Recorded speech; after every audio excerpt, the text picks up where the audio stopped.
Time out is Cito, the spirit coach, getting you in shape and form for the age of Aquarius. Yet again, excuse the kids in the background.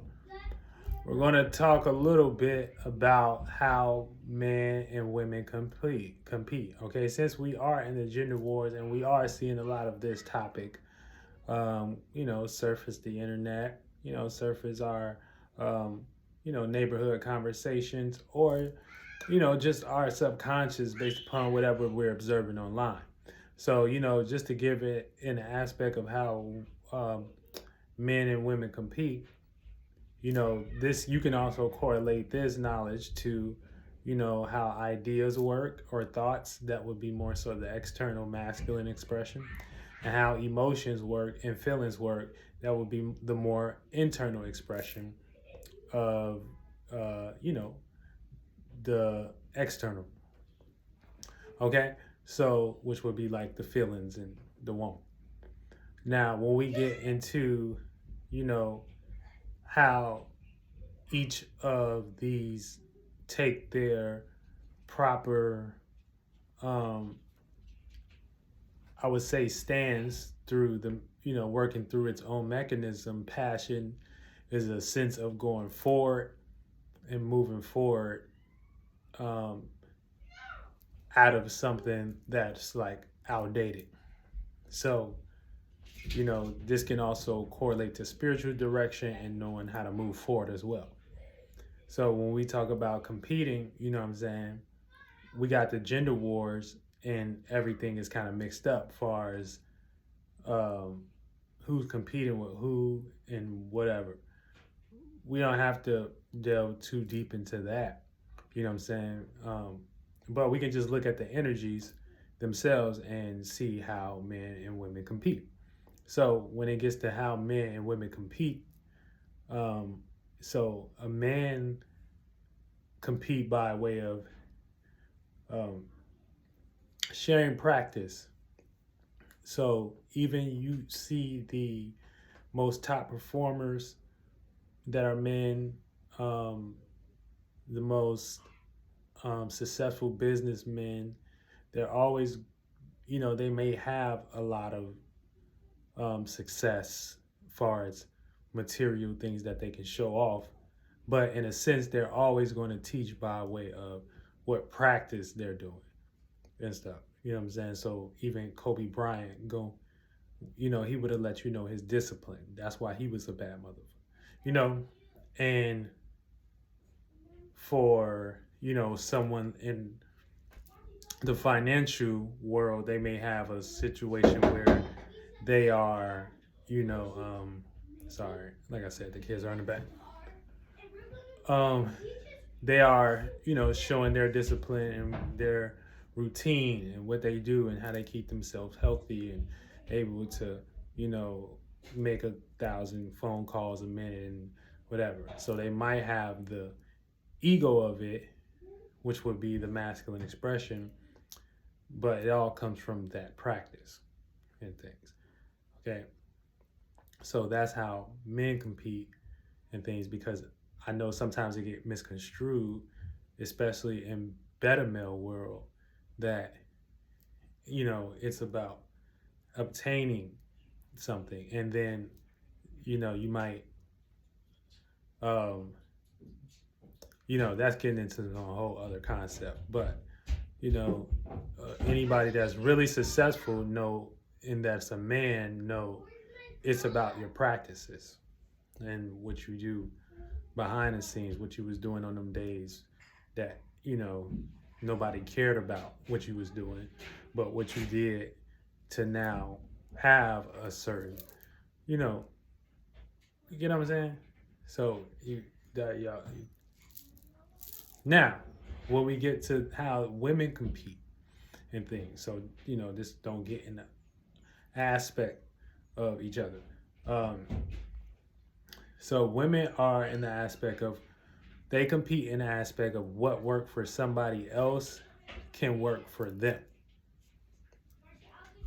And we can see this in a sense of Beyonce or something like that. We could take a character like that. So essentially, she kind of was brought up, via with her mother and her father being in her career and, working with others.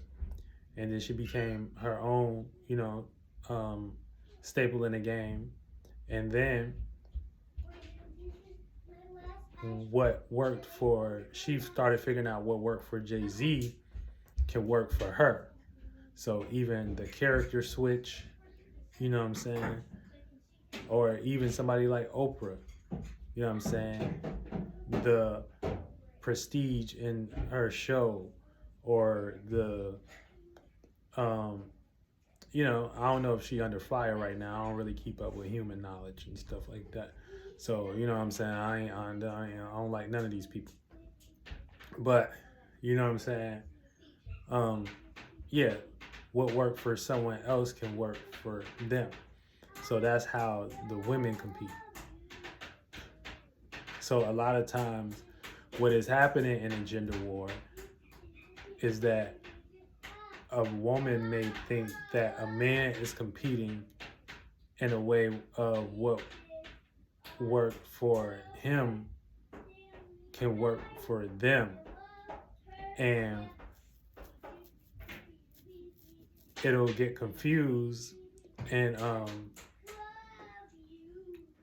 it'll become competition between a woman and a man, where a man is doing it for or if he's not a better male, a man is doing it for the specific practice that he's doing and stuff like that. And that is what's getting it done and stuff.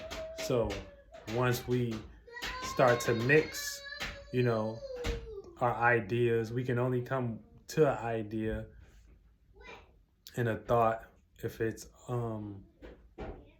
has some type of formality. So formation or information, so that's where it kind of get mixy with, the competing levels, because, with men, you know what I'm saying, you're supposed to be doing it for the practice. You're not supposed to be doing it for what worked for somebody else can work for you. You're supposed to be doing it in an aspect of what's working for you. You know what I'm saying? You can teach to somebody else and they can do that practice and they can win. And that's when you will be on the right aspect of your energy. And then all my females out there, is you're in the aspect of what work for somebody else can work for you and stuff. You know what I'm saying? So that's all about taking them good qualities of what worked for somebody else and can work for you, and as well.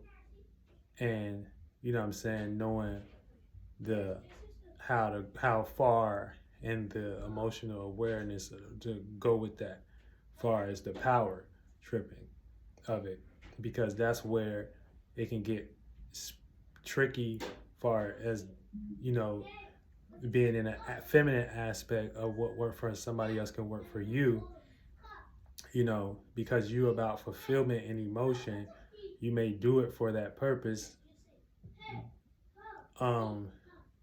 and the practice that you may be left over to teach a person coming up under you, you may not have that because you did it for the emotional purpose. You know what I'm saying? So it's different. It's a difference between the men and the women purpose that, each of them compete. And this is the spirit coach, Cito. Get your ass in shape and form for the age of Aquarius yet again. Get your ass in the game.